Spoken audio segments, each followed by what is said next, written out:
కల్తీ ఉందని చెప్పేసి యూట్యూబ్ ఛానల్ ఒక అతను దానికి అంటే ఇప్పుడు మన కేరళ బస్సు గురించి చూశారు.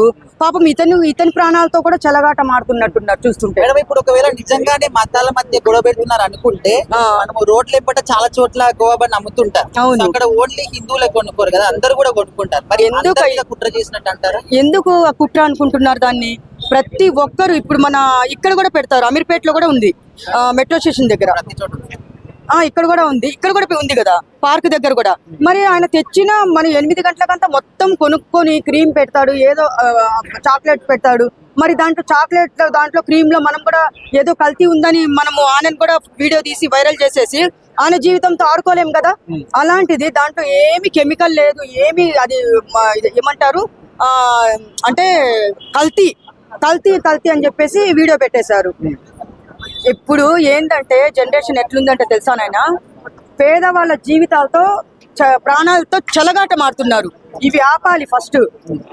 కొత్తగా యూట్యూబ్ ఛానల్ వాళ్ళు పెట్టుకున్న వాళ్ళు ఎట్లా ఉందంటే రాత్రికి రాత్రే ఫేమస్ అయిపోవాలని చెప్పేసి ఇలాంటి వీడియోలు తీసేసి పేదవాళ్ళ ప్రాణాలతో వాళ్ళ జీవితాలతో ఆడుకొని వాళ్ళకి పెద్ద దిక్కు లేకుండా చేస్తున్నారు. మనం ఇప్పుడు ఇది నిజంగానే కల్తీ అని ఒకవేళ మనం అనుకుంటే పెద్ద పెద్ద రెస్టారెంట్లలో ఒక 1 వీక్ చికెన్ ని కూడా ఫ్రీజ్ చేసి అమ్మినటువంటి సందర్భాలు చాలా ఉన్నాయి. వాటి వల్ల అనారోగ్యం పాలైనటువంటి జనాలు కూడా ఉన్నారు.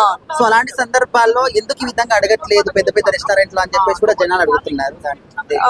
ఇప్పుడు చికెన్ గురించి KFC చికెన్ ఉంటది, బలిసిన వాళ్ళు ఏం చేస్తారు, పెద్ద పెద్ద బకెట్లు బుక్ చేసుకుంటారు, దాంట్లో సగం తింటారు, సగం వదిలేస్తారు.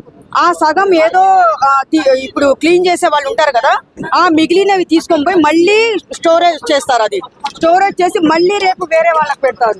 ఇవి చూస్తున్నారా, ఇవి గమనిస్తున్నారా? పోయి లోపల గమనించండి. అలాంటి వాళ్ళ మీద ఎందుకు యాక్షన్ తీసుకోవట్లేదు? ఇక్కడ ఉన్న వ్యాపారం చేస్తున్నారు. స్వీట్ కార్న్ లో ఏమన్నా కల్తీ ఉందా?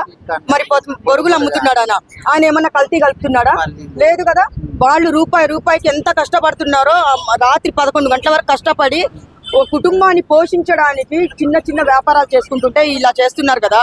ఇలాంటి వాళ్ళకి ఏం చేయాలి? మరి పెద్ద పెద్ద రెస్టారెంట్ చికెన్ కూడా ఏమి అక్కడ మిగిలినవన్నీ తీసుకొని పోయి మళ్ళీ ఫ్రెష్ గా ఇస్తారు.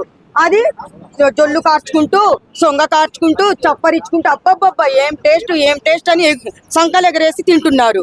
అది డబ్బున్న వాళ్ళకి తెలుస్తుందా ఈ విషయాలు? పోయి ఒకసారి చూడాలి. మీ దగ్గర డబ్బు ఉందని చెప్పేసి పెద్ద పెద్ద రెస్టారెంట్లకు వెళ్ళి మీరు తిని మిగిలింది చేస్తున్నారు. ఆ మిగిలింది మీకే పెడుతున్నారు.